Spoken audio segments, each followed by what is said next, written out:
Parler de cette femme incroyable, avant de vous parler de cette histoire incroyable, avant de vous rappeler que c'est elles les références, que c'est eux les références, celles et ceux qui ont marqué l'histoire et qui nous ont précédés, permettez-moi de vous rappeler une chose importante. Si aujourd'hui, les influenceuses et les influenceurs, certaines et certains, parmi ces influenceuses et influenceurs, ont pris autant de place dans la vie des gens de manière générale, mais particulièrement dans la vie de notre jeunesse. Si ces gens qui souvent appellent à la paresse, à abandonner les études, qui vendent du rêve à tout le monde, qui appellent quelquefois à la débauche, et si ces gens-là sont autant suivis, vous savez c'est pourquoi?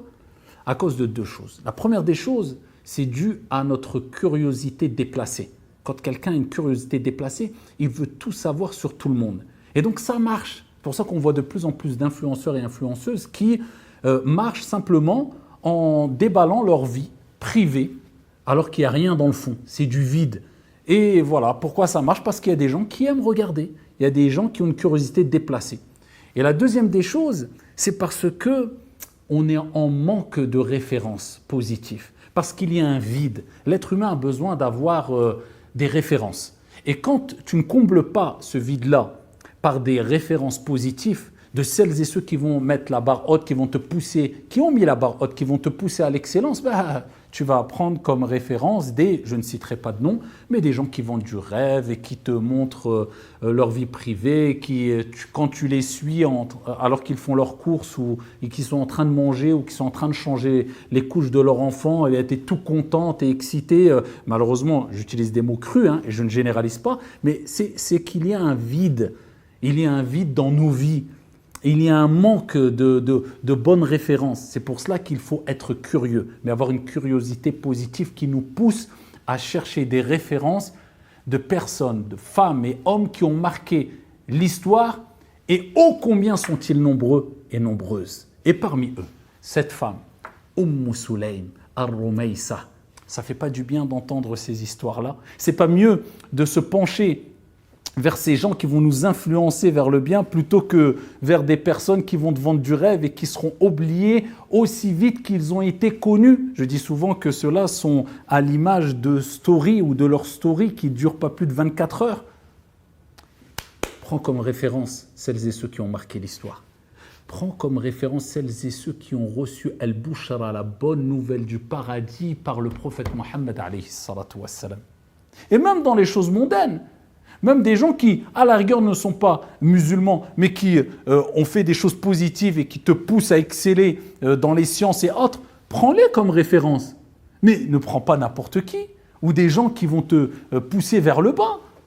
Parmi les gens qui ont marqué l'histoire et qui doivent être nos priorités dans nos références, c'est Sulaym, radiyallahu anha wa arda. Sulaym, cette femme dont le prophète alayhi salatu wassalam a dit: je suis rentré au paradis. J'ai entendu du bruit. C'était Ar-Rumaysa, Sulaym. Ya Rab, qu'a-t-elle fait pour gagner le paradis et avoir cette bonne annonce venant de la bouche du prophète Mohammed alayhi afdalu salati wa taslim? Cette femme-là, pieuse, vertueuse, qui a eu comme enfant, vous le savez sûrement, Anas ibn Malik. Regardez le souci qu'elle a eu pour cet enfant. Et regardez l'amour qu'elle a eu envers le prophète alayhi salatu wassalam. Elle a dit au prophète alayhi salatu wassalam: je laisse à ta proximité, proche de toi, mon fils Anas ibn Malik, un enfant qui a reçu la proximité, l'éducation du prophète sallallahu alayhi wa sallam, un prophète et un envoyé. Et Anas ibn Malik, vous savez ce qu'il a dit? Il a dit: j'ai été au service du prophète, proche du prophète pendant plus de 10 ans et wallah, il ne m'a jamais réprimandé en me disant pourquoi tu as fait ceci et cela. Alayhi afdalu salati wa taslim. Anas ibn Malik, fils de Sulaym, et on va arriver à l'histoire incroyable de Sulaym al-Rumaysa. Anas ibn Malik qui a reçu l'invocation du prophète sallallahu alayhi wa sallam. Le prophète a invoqué pour lui la baraka, la bénédiction. Résultat, Anas ibn Malik a vécu à peu près 100 ans. Résultat, Anas ibn Malik a eu d'énormes biens. Résultat, Anas ibn Malik n'est pas mort avant d'avoir vu 100 enfants et petits-enfants. Lors de son vivant, Allahu Akbar, l'invocation du prophète sallallahu alayhi wa sallam pour un enfant pieux qui avait des parents pieux, qui avait une mère pieuse. Et Sulaym, c'était une femme qui n'était pas musulmane dans les premières dans les premiers temps, après la venue de l'islam. Elle était non-musulmane et elle était mariée avec un non-musulman, un non-croyant, quelqu'un qui ne croyait pas. Il est décédé. Et elle était connue pour être une femme très belle, une femme très intelligente, une femme très courageuse, une femme perspicace, une femme clairvoyante, d'énormes qualités, radiyallahu anha wa ardaha, avant même sa conversion à l'islam. Donc, quand son mari est mort, elle a embrassé l'islam. Elle a reçu le message, elle a cru au message. Et beaucoup de personnes sont parties la demander en mariage. Comment laisser une femme sans la demander en mariage alors qu'elle était connue pour toutes ses nobles qualités? Et elle a refusé, beaucoup d'hommes. Et un jour, Abu Talha radiyallahu anhu wa arda a voulu l'épouser. Mais il n'était pas musulman. Vous savez ce qu'elle lui a répondu? Elle a dit, je t'épouserai contre une dot. Et cette dot n'est autre que ta conversion à l'islam. Ya Allah, quelle dot magnifique. Quelle meilleure dot on a connue à travers les siècles, billahi alaykum. Sa conversion à l'islam de Abu Talha fut la dot de Sulaym. Regardez la piété de Sulaym. Regardez ce qu'elle a demandé comme dot, subhanallah. Et Abu Talha est devenu un des plus grands, nobles et fervents compagnons du prophète Mohammed alayhi afdalus salati wa askat taslim. Et parlons de cette histoire incroyable, de cette femme incroyable. Un jour, alors qu'ils avaient un enfant, donc Sulaym, Al-Rumaysa et Abu Talha, cet enfant est tombé malade. Et Abu Talha avait mal, parce que vous savez très bien que quand votre enfant tombe malade, on a mal, on souffre comme il souffre, et peut-être encore plus la mère. Regardez la relation intense qu'il y a entre les parents et l'enfant, et particulièrement l'enfant et la mère. Et avec cela, donc Sulaym, Abu Talha prenaient soin de leur enfant très malade. Et Abu Talha avait l'habitude de rejoindre le prophète alayhi salatu wassalam pour les prières, après l'Isha, etc. Et un jour, alors que son enfant était très malade, donc Abu Talha est parti rejoindre le prophète sallallahu alayhi wa sallam. Et quand il est parti rejoindre le prophète sallallahu alayhi wa sallam, Sulaym était seule avec son enfant très malade à la maison et son enfant est décédé. Et regardez l'exemplarité, le comportement qu'a eu Sulaym. Alors bien sûr, aujourd'hui, à notre époque, le contexte est tout autre. Quand il y a un décès, il y a des démarches qui sont faites qui, à l'époque, il y a 1400 ans, elles n'étaient pas faites, ces démarches-là. C'était un autre contexte, c'était une autre période de l'histoire. Mais prenez la morale de cette histoire. Et comment on peut atteindre ce niveau-là? Nous, hommes et femmes, je ne dirais pas que femmes, hommes et femmes aujourd'hui, regardez le degré de patience, de confiance, de certitude, de recherche de la récompense divine à travers la patience qu'avait cette femme-là, radiyallahu anha wa ardaha. Et wallahi wa rabbil Ka'ba, elle avait devancé beaucoup d'hommes et même de compagnons hommes en piété, en patience et en vertu, radiyallahu anha wa ardaha. Qu'est-ce qu'elle a fait? Elle a fait la toilette funéraire à son enfant. Elle lui a mis son linceul et elle l'a mis dans un endroit de la maison. Et elle a invoqué en sa faveur.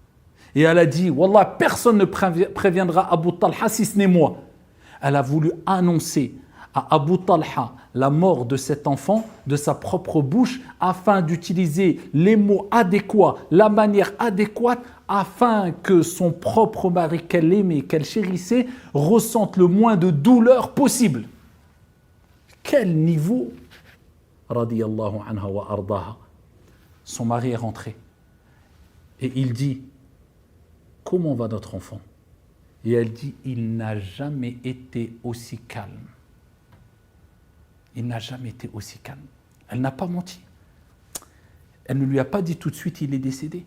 Non seulement elle a voulu lui dire de sa propre bouche, mais elle a voulu utiliser les meilleurs termes et le meilleur moment. Elle lui a préparé un bon repas. Elle s'est parée, comme une femme va se parer pour accueillir son époux, et elle s'est fait belle comme le mari doit se faire beau pour son épouse. Et elle a fait avec son mari lors de cette nuit-là ce qu'un homme fait avec son épouse. Et ensuite, après que cela s'est passé, elle interpelle son mari. Et elle lui dit, Ya Aba Talha, que dirais-tu d'une personne qui te prête une chose, ou un voisin te prête quelque chose, et il viendrait le récupérer son dû. Je dirais, bah, c'est normal, je lui redonnerai son dû. S'il me l'a prêté et il vient réclamer son dû, je lui redonne. Elle lui dit, bah, sache qu'Allah subhanahu wa ta'ala nous avait prêté notre enfant, car nous appartenons tous à Allah subhanahu wa ta'ala, et Allah a repris ce qui lui appartenait. Patiente et espère la récompense d'Allah. Ton enfant a rejoint Allah. Subhanallah. C'est quoi ce niveau? Les mots ne suffisent pas pour décrire ce niveau. Alors qu'elle a eu mal, alors qu'elle a souffert, mais elle s'est dit, c'est fait, c'est fait. Il faut que je choisisse les meilleurs mots, le meilleur moment, la meilleure des manières pour l'annoncer à mon époux et regarder le degré de piété qu'elle avait atteint et de certitude et de confiance en Allah subhanahu wa ta'ala. Et il a été furieux parce qu'il a dit, tu me dis ça que maintenant, après le repas, après qu'il y ait eu ce qui s'est passé entre toi et moi pendant cette nuit, après tout cela, pourquoi tu m'as... Il est sorti furieux et il a rejoint le prophète sallallahu alayhi wa sallam. Et il a raconté cela au prophète sallallahu alayhi wa sallam. Et le prophète alayhi salatu wa sallam a dit, est-ce que vous avez eu un rapport lors de cette nuit? Il a dit oui. Et le prophète alayhi salatu wa sallam a dit qu'Allah bénisse cette nuit pour vous. Qu'Allah bénisse cette nuit pour vous. Et de ce rapport qui a eu lieu pendant cette nuit-là, après la bénédiction prophétique du prophète et envoyé Mohammed alayhi salatu wa sallam, ils ont eu un enfant qui s'appelait Abdullah. Et quand même, le jour où elle a accouché, Sulaym, de cet enfant qui était Abdullah, regardez, Allah leur a donné un autre enfant qui a marqué l'histoire aussi. Quand elle a accouché, eh bien, elle a dit, je ne l'allaiterai que lorsque vous l'apporterez au prophète alayhi salatu wa salam. Pourquoi? Pour faire le technique. Ce qui relève de la sunna, c'est de prendre, bien sûr, il faut savoir le faire, de prendre un morceau de date, de le mâchouiller et de frotter un peu le palais de l'enfant avec, et il y a beaucoup de profit, de bénéfices pour l'enfant d'ailleurs, et elle a voulu que la salive prophétique du prophète Mohammed alayhi salatu wa salam se mélange à la salive de son enfant en premier lieu. Et le prophète alayhi salatu wa salam, ils lui ont apporté cet enfant-là. Il a dit, elle a accouché. Et ils ont dit, oui, c'est Al-Rumayh, ça c'est Sulaym. Il a dit, apportez-le moi. Il a pris une date, il a mélangé à sa salive, il a frotté délicatement son palais, et il voyait l'enfant qui n'arrêtait pas d'aspirer, de sucer. Et il dit, alayhi salatu wa salam, en plaisantant et en souriant, il dit, ala tarawna hubb al-ansar li tamr, ne voyez-vous pas l'amour des ansar pour les dates en parlant du bébé?